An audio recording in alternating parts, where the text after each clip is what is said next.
5 publications nominées. Médecine générale de la revue du praticien, Le généraliste, Médecine, Médecine Sciences et Preuves et pratiques. Avec des articles que vous avez vu passer au passage, sont vraiment extrêmement précis, intéressants et parfaitement bien construits. Et la revue gagnante, c'est Preuves et pratiques, avec la contraception orale en médecine générale, et j'appelle Gabriel Pelé.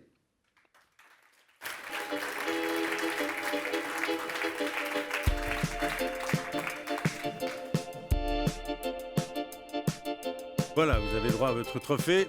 Venez vers moi, bonsoir. Alors, contraception orale en médecine générale, voilà un sujet éternel. Un sujet éternel. Alors, vous précisez en effet que 36,5% des femmes utilisent la pilule comme contraception. Alors, il faut savoir que en fait, vous êtes de Lyon, vous êtes allé à Marseille faire votre thèse et vous êtes revenu à Lyon, c'est ça? Et vous êtes médecin généraliste à Lyon et vous travaillez avec le service donc, de gynéco-obstétrique de Marseille. Alors, dans ce travail, d'abord, si première question j'ai envie de vous poser quand même, c'est la contraception orale, est-ce qu'elle évolue encore?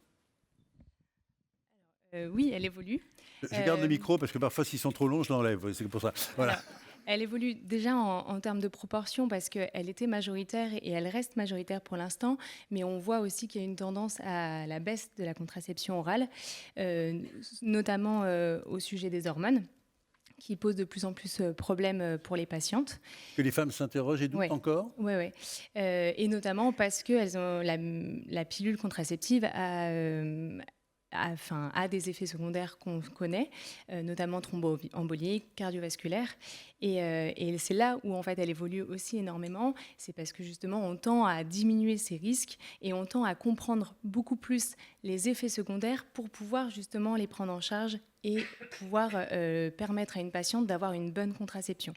C'était du coup le thème de l'article, c'était notamment pouvoir écouter les effets secondaires que la patiente décrit et pouvoir adapter la pilule. Et c'était ce qui était le plus important, je pense. On parle de 5e génération? Oui. Alors, qu'est-ce qu'elle a d'extraordinaire? Alors moi, j'en parle pas exactement dans l'article, mais on parle de la 5e génération, notamment qui est très efficace, qui est où il y a moins d'effets secondaires, au niveau thromboembolique surtout, notamment avec un œstrogène qui est naturel et du coup qui baisse beaucoup le risque thromboembolique. Est-ce que la relation, en fin de compte, entre le médecin généraliste, et puis la femme a évolué? Est-ce qu'on a aujourd'hui des outils meilleurs pour, en fin de compte, faire comprendre que la patiente adhère elle-même à sa surveillance?